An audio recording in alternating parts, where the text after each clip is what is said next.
Sarah Chen was 38 years old when she finally admitted she had forgotten how to feel alive. Not in the dramatic sense of depression or crisis, but in a quieter, more insidious way, like a light slowly dimming until you don't remember what brightness looked like. She stood in her bathroom in Northeast Portland on a rainy Tuesday morning, water from the shower still clinging to her shoulders, and stared at her reflection with a stranger's eyes. When had this happened? When had she become so disconnected from her own body that it felt like borrowed clothing she wore but never really inhabited? Sarah's life looked perfect from the outside. She managed a successful boutique marketing firm downtown, lived in a beautifully renovated craftsman house, and was raising 3 children, twins who were 15 and a 13-year-old daughter, mostly on her own after her divorce 2 years prior. She was the friend everyone called for advice, the professional everyone wanted on their team, the mother who never missed a soccer game or school play. But somewhere along the way, she had lost herself. Or more specifically, she had lost an essential part of herself that she couldn't quite name but acutely missed. Her libido had vanished, not gradually. It had dropped off a cliff about 6 months after the divorce and never returned. At first, she told herself it was stress, then grief, then simply being too busy. But now, 2 years later, she couldn't ignore it anymore. The problem wasn't just the absence of sexual desire. It was the absence of vitality itself, of that electric feeling of being truly alive in her own skin. She'd tried dating. There was Michael, the architect who took her to Powell's books and talked passionately about sustainable design. There was James, the teacher who made her laugh over coffee at Stumptown. Both were attractive, interesting men. Both had clearly been interested in her, and both times, when it came to physical intimacy, Sarah felt absolutely nothing. It was like watching herself from outside her body, going through motions that held no meaning. "Mom, have you seen my physics homework?" Her daughter Emma's voice called from downstairs, snapping Sarah back to the present. "Kitchen table!" she called back, wrapping herself in a towel and pushing the thoughts away. There was always something more urgent demanding her attention. It was her friend Rachel who first mentioned sexologist Beto during a wine tasting at a small vineyard in the Willamette Valley. They were sitting on a patio overlooking rows of grapevines, the autumn sun warm on their faces. "Sarah, you need to stop ignoring this," Rachel said, swirling her Pinot Noir thoughtfully. "What you're describing isn't normal. Libido isn't just about sex. It's life force. It's creative energy. You can't just turn it off and expect to feel whole." "I know," Sarah sighed, watching a hawk circle lazily overhead. "But what am I supposed to do? It's not like there's a magic solution." Rachel leaned forward, lowering her voice. "Actually, there might be. Have you heard of sexologist Beto? Beto Alves?" Sarah frowned. "A sexologist?" "Rachel, I don't need therapy. I need—" "That's exactly what you need," Rachel interrupted. "It's not what you think. He works with sexual energy, breathwork, body therapies. Several women in my yoga class have worked with him, and the transformations were incredible. He's only 35, but apparently brilliant. Specializes in female libido." "And what does he actually do?" Sarah asked skeptically. "He helps women reconnect with their own sexual energy. It's holistic, body, mind, breath. And he created something called intimate alchemy that's supposed to be life-changing." Sarah's skepticism won out initially. She thanked Rachel for the suggestion but didn't act on it. However, 3 weeks later, after another disappointing date that left her feeling emptier than before, she found herself searching for Beto Alves online at midnight. His website was professional, but warm. There were testimonials from women talking about reclaiming their vitality, reconnecting with themselves, rediscovering their life force. Nothing sensationalistic or questionable. It all seemed genuine and therapeutic. Sarah read about his different approaches: respectful body therapies, breathing techniques, sexual energy work, and finally, For those who were ready, the intimate alchemy method. Heart pounding, Sarah scheduled an initial consultation. Beto's office was in a renovated warehouse in the Pearl District, all exposed brick and large windows overlooking the city. The waiting area was designed for calm, comfortable chairs, abstract art in blues and purples, the gentle sound of a water feature. Sarah had barely sat down when a door opened and a man appeared. "Sarah, I'm Beto Alves. It's a pleasure to meet you." He was younger than she'd expected. 35 was considerably young for someone with his reputation. He had dark hair with a natural wave to it, kind eyes, and a genuine smile. He wore casual but elegant clothes, dark jeans and a white linen shirt. There was something about his presence that was simultaneously professional and deeply welcoming. "Pleasure," Sarah replied, shaking his hand. His grip was firm but not invasive. Beto led her to his office, a spacious room with large windows facing the city skyline. There was a massage table covered in pristine white linens in one corner, meditation cushions in another, and a comfortable seating area where they settled. "So, Sarah, what brings you here?" Beto asked, his voice calm and non-judgmental. Sarah took a deep breath. "I've lost my libido, completely. And it's not just about sex. It's about feeling alive. It's about feeling anything at all." For the next hour, Sarah opened up in a way that surprised her. She talked about the divorce, about pouring all her energy into her children and career until there was nothing left for herself, about how her body felt like a stranger to her now. Beto listened with complete attention, asking gentle, pointed questions, never interrupting. "What you're describing is very common," he said finally. "Women often put their own sexual energy, which is fundamentally their life force, last. And libido isn't just about sexual desire. It's about creativity, vitality, joy, connection. When it's blocked or out of balance, everything else suffers." "And you can help with that?"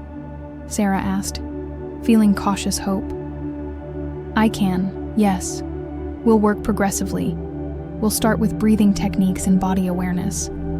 Then we'll move into body therapies that help release energetic blockages.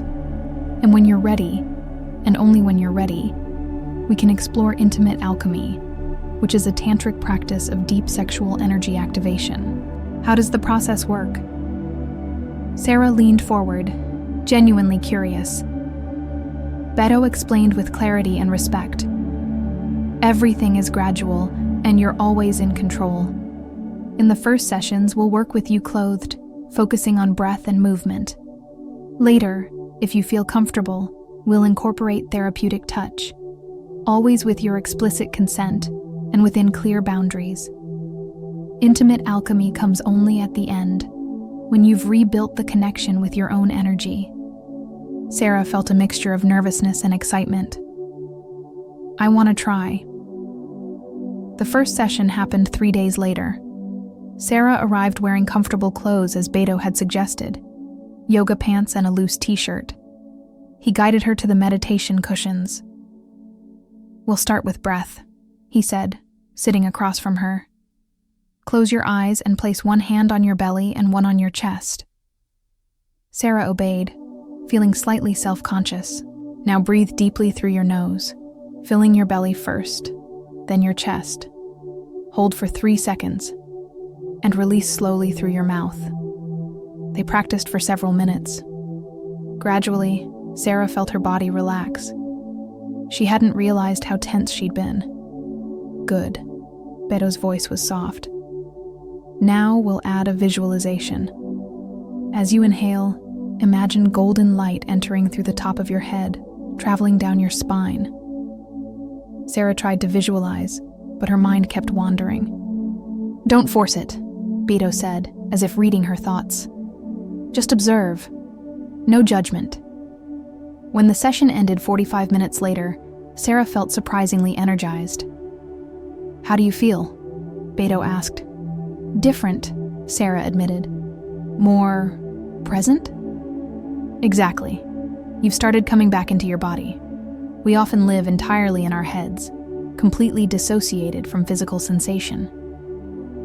The following sessions progressed naturally. By the third week, Beto introduced body movements, gentle spinal undulations, hip rotations, stretches Sarah hadn't done in years. The hips are where we store a lot of emotional tension, Beto explained as he guided her through a sequence, especially women. Releasing that physical tension helps release emotional blockages too. Sarah began noticing subtle changes. She found herself paying attention to sensations. The wind on her skin when she walked through Forest Park, the actual taste of her food, the texture of fabrics. It was like her senses were waking from a long sleep. At the 5th session, Beto asked if she'd feel comfortable with body therapy. This would involve therapeutic touch, he explained, always with complete respect for your boundaries. You'd wear undergarments and I'd work on releasing tension points in your body. We can do this over a sheet initially if you prefer. Sarah felt butterflies in her stomach. Not fear exactly, but nervousness. I trust you, she said, surprising herself with how true it was. The first body therapy session was revelatory. Lying on the table, covered by a light sheet, Sarah tried to relax as Beto worked on her shoulders, her back, her legs. His touch was professional, but present, firm, but gentle. You carry a lot in your left shoulder, he observed. Old tension. When he pressed a specific point, Sarah felt tears well up unexpectedly. It's okay, Beto said softly. Emotions get stored in the body. Let them come. Sarah cried silently as he continued the work, feeling layers of tension she hadn't known she was carrying dissolve. Over the following weeks, Sarah blossomed. Her kids commented that she seemed happier, lighter. At work, she found herself laughing more easily, engaging with clients more genuinely. And at night, alone in her bed, she began to feel again, a tingling of desire, a curiosity about her own body. At the 12th session, Beto brought up the next step. Sarah, you've made incredible progress. Your energy is flowing much better. How do you feel about exploring intimate alchemy? Sarah's heart raced. I think I'm ready, but I'm still nervous. Nervousness is natural and healthy, Beto said. Let me explain exactly what will happen. Intimate alchemy is a tantric practice that involves intentional, conscious touch to the body's most sensitive areas.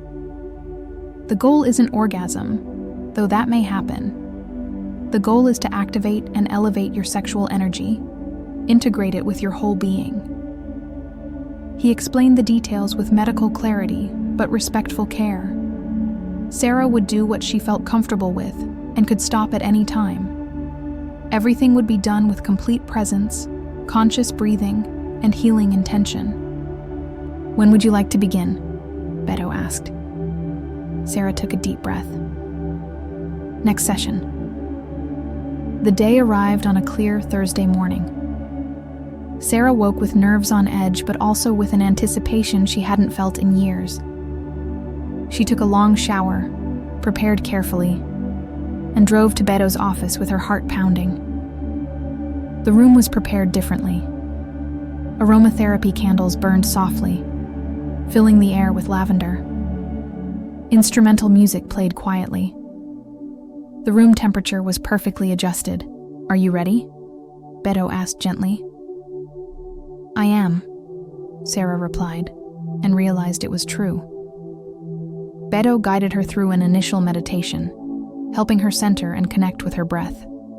Then Sarah positioned herself on the table, her body partially covered, exposed only as necessary. Let's begin, Beto said. Remember to breathe. If you feel any discomfort, tell me immediately. What happened over the next 2 hours was unlike anything Sarah had experienced.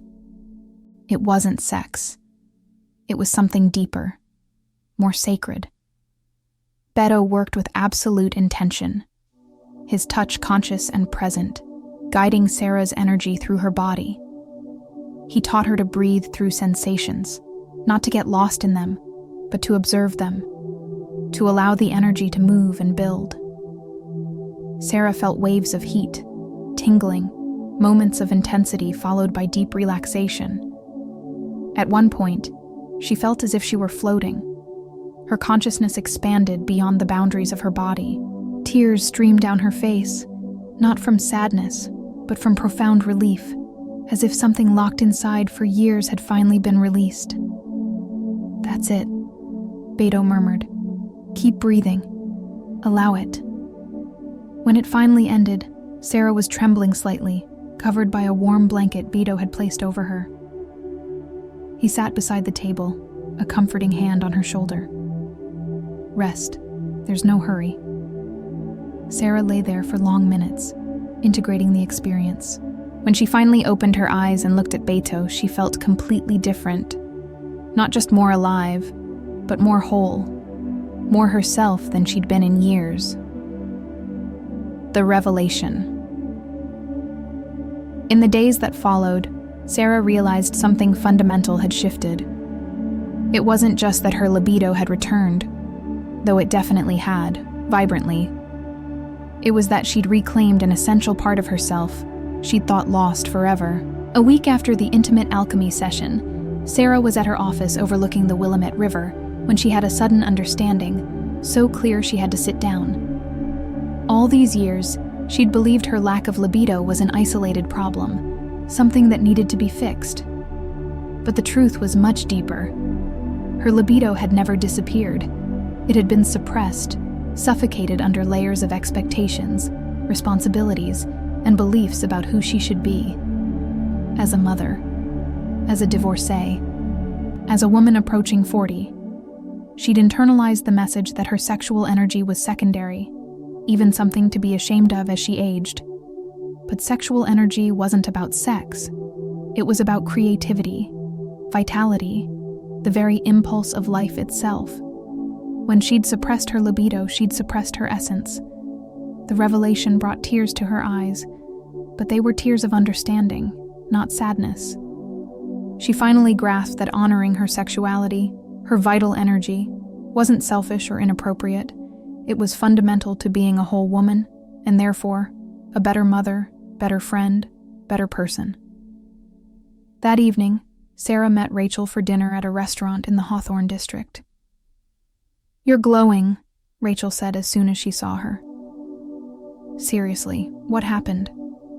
Sarah smiled, looking out at the street performers on the sidewalk. "I found myself again." She told her friend about her work with Beto, about the progressive sessions, about intimate alchemy, and the transformation she'd experienced. "And you know the most incredible part?" Sarah said. "It wasn't Beto who healed me. He guided me, but the real work was mine. I learned to allow myself to feel, to reconnect with my body, to honor my own energy."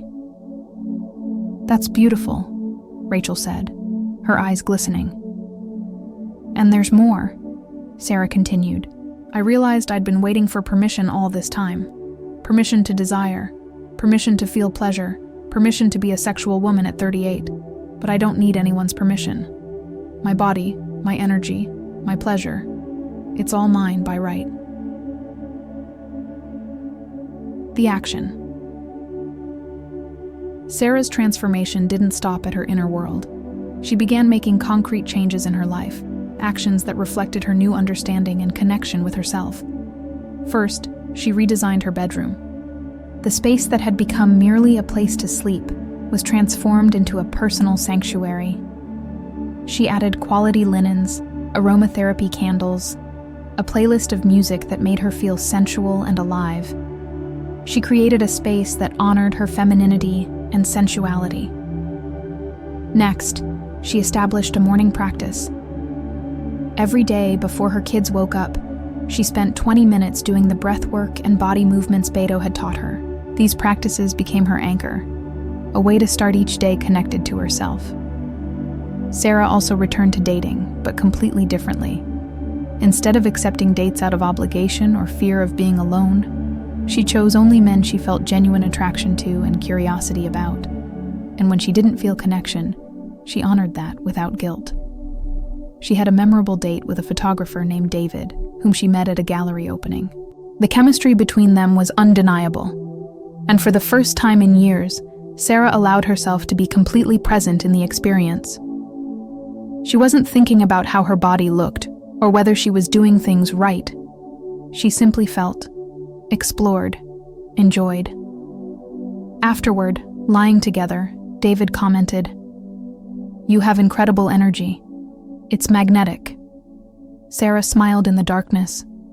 She knew that energy came from within her, from her reconnection with herself. David was merely benefiting from it, not the source. But perhaps the most significant change was in how Sarah related to her children. By honoring her own vitality and sexual energy, she paradoxically became a more present and authentic mother. She was no longer living through them or sacrificing herself to the point of losing herself. She was a living example of a woman who honored all dimensions of herself. When her 15-year-old daughter, Emma, asked questions about sexuality and pleasure, Sarah was able to have an honest, healthy conversation, something that wouldn't have been possible before. "Mom, can I ask you something?" Emma had said shyly one evening. "Always," Sarah replied. "How do you know when you're ready to, be with someone?" Sarah took a deep breath, thinking. You're ready when you're connected to yourself first. When you know your own body, your own boundaries, your own desires. Intimacy with another person comes from a place of wholeness, not neediness. It was a conversation the Sarah of a year ago could never have had. 3 months after her last formal session with Beto, Sarah scheduled a follow-up appointment. She entered the familiar office feeling like a completely renewed version of herself. "Sarah!" Beto stood to greet her, and his smile was genuine. "You look amazing." "I feel amazing," she replied. And it was true. They talked for an hour. Sarah shared all the changes in her life, the actions she'd taken, how her relationship with herself had completely transformed. "You've done extraordinary work," Beto said. "But remember, this isn't a destination. It's an ongoing practice. Keep nurturing this connection with yourself." "I will," Sarah promised. "And Beto, I just want to say thank you. Not for fixing me, because I understand now I was never broken, but for guiding me back to myself." Beto smiled warmly. "It was an honor to witness your transformation." Today, 6 months after that first nervous consultation, Sarah lives a life she couldn't have imagined possible. Her business is thriving. She's brought new creative energy to it. Her relationships with her kids are deeper and more authentic. And her romantic life is rich and fulfilling, not because she needs external validation, but because she comes from a place of inner wholeness. She still practices the breathing and movement techniques every morning. She still honors her sexual energy as the life force it is.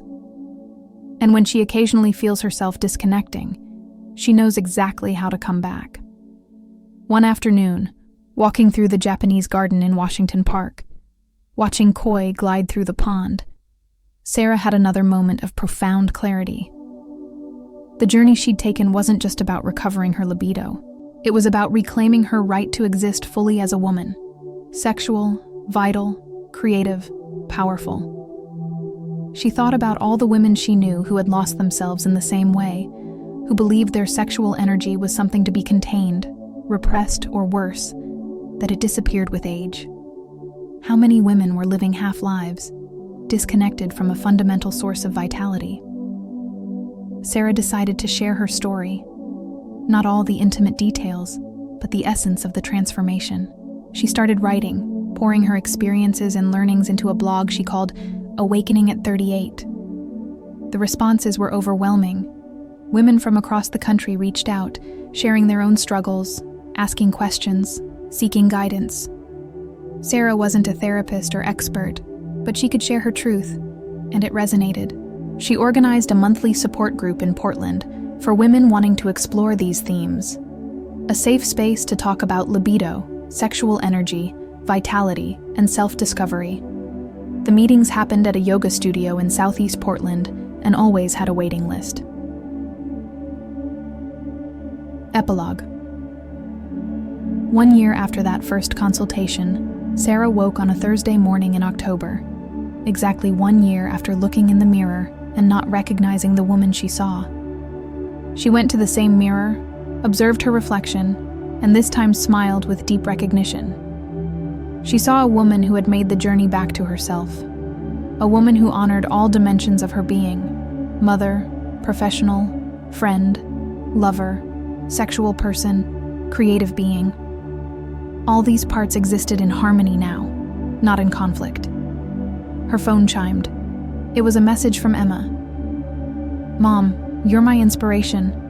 Thank you for teaching me that women can be whole." Sarah felt tears of gratitude. This, she realized, was the true revelation. By healing her own relationship with her sexual energy and vitality, she hadn't just transformed her life, she'd created a new model for her daughter, a model of integrated and powerful femininity. She replied, "And you're mine, sweetheart. Never forget you're complete exactly as you are." That evening, Sarah met with her women's group at the studio. They sat in a circle, sharing stories, laughter, sometimes tears. And as she listened to each woman speak about her own journey of rediscovery, Sarah felt a wave of deep joy. This was what sexual energy really meant. Not just physical pleasure, but the life force that connected everything. It was creativity. It was joy. It was the capacity to feel profoundly alive. And every woman deserved access to it. As she walked home under Portland's starlit sky, Sarah made a promise to herself. She would never forget again how essential it was to honor all parts of herself. Her libido, her sexual energy, her vitality. These weren't luxuries or extras. They were fundamental to living a full and authentic life. And that, she knew now, was the greatest form of self-love that existed.